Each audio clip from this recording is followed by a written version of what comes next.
Chicago, Chicago, that toddling town. Chicago, Chicago, I will show you around.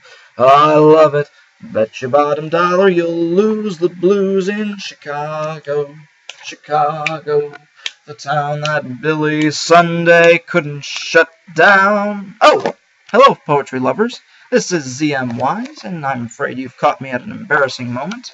I was singing Chicago by Frank Sinatra, although my voice could never, ever compare to his. So I'm sorry if I've broken any glass in your home just now. Today I'm going to be doing a book review, and this book review is quite appropriate to the song I was singing because this is Chicago Poems by Carl Sandburg, a newer edition. Now, although I'm going to keep this copy, I just recently won the complete poems, revised and expanded edition of Carl Sandburg. It's thick as a dictionary, I swear to goodness. And I was doing cartwheels when I found that out. Yes, indeed. So this is Chicago Poems, published in 1916. This was one of his greatest all-time favorite books, and it was also as well known as his last book, Honey and Salt, published in 1963. And there's a little blurb on the back by another Midwestern poet, Edgar Lee Masters, who wrote the Spoon River Anthology. He says, Sandburg derives from no one, sees with his own eyes, touches with his own hands, is hearty, zestful, in love with life, full of wonder, fundamentally naive. His book makes a contribution to American literature of emancipating influence and of permanent importance. Now, I'm going to be reading two poems from this volume. The first is just the title poem, called Chicago, and then the other one is in another section called Shadows. And before I read the poems, I actually forgot to tell you, one of his monumental works was the 6-part biography of the President Abraham Lincoln, whom he admired since teenhood.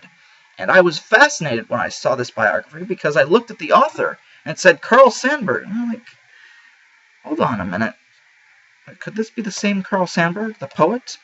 This was quite a few years ago when I was completely oblivious. And I looked at the back, and sure enough, it was the same exact person. And he started gathering research and information for this biography when he was a teenager. So, bully for you, Carl. This Chicago poem goes out to a very dear friend of mine. We go way back since kindergarten. His name is Noel. Probably didn't want me to give out his last name, but he is quite a historian. He has sought out many rare Chicago spots, a lot of nooks and crannies just hidden all over the place, and he goes to those places on such voyages, and he writes about them, and he talks about them with people, and it's quite inspiring to me. So, my good friend Noel, this poem goes out to you. This is the title poem, Chicago. Hog butcher for the world, tool maker, stacker of wheat, player with railroads and the nation's freight handler, stormy, husky, brawling city of the big shoulders. They tell me you are wicked, and I believe them, for I have seen your painted women under the gas lamps luring the farm boys. And they tell me you are crooked, and I answer, yes, it is true, I have seen the gunman kill and go free to kill again. And they tell me you are brutal, and my reply is, on the faces of women and children I have seen the marks of wanton hunger.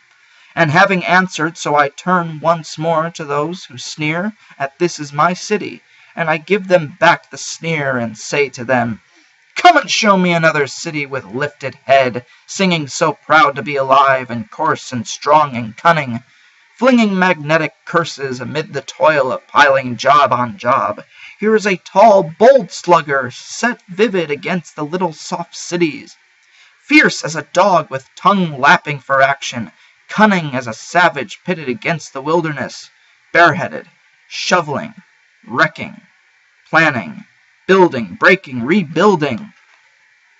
Under the smoke, dust all over his mouth, laughing with white teeth.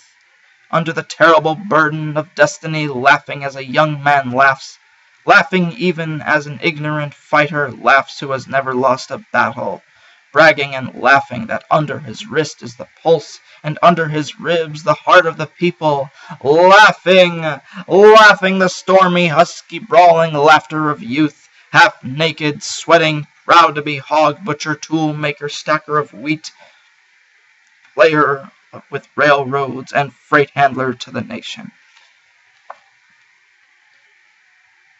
That poem was too intense for me. Wow. I find it funny, as much of a patriot as he is, as much as he loves his 20th century America, he is quite sarcastic about it in nature, but I love that.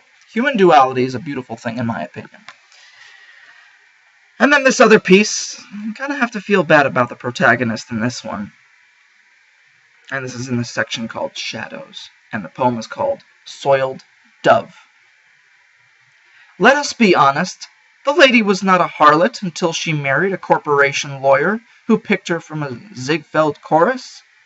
Before then, she never took anybody's money and paid for her silk stockings out of what she earned singing and dancing. She loved one man, and he loved 6 women, and the game was changing her looks, calling for more and more massage money and high coin for the beauty doctors. Now she drives a long, underslung motor car all by herself, reads in the day's papers what her husband is doing to the Interstate Commerce Commission, requires a larger corsage from year to year, and wonders sometimes how one man is coming along with 6 women. So, there you have it, poetry lovers. This is Chicago Poems by Carl Sandburg, a very celebrated poet. One of my favorites, in my opinion, because I myself am a proud Chicago native, living in Texas at the current moment. And I quite enjoyed this book. He, kind of like Letters to a Young Poet, how a lot of poets thought Rilke was speaking to them. I feel in some of these pieces, not all of them, goodness, no. In some of these pieces, I feel that Sandburg was speaking to me. So, anyway, get your copy immediately and start a reading. Poetry lives!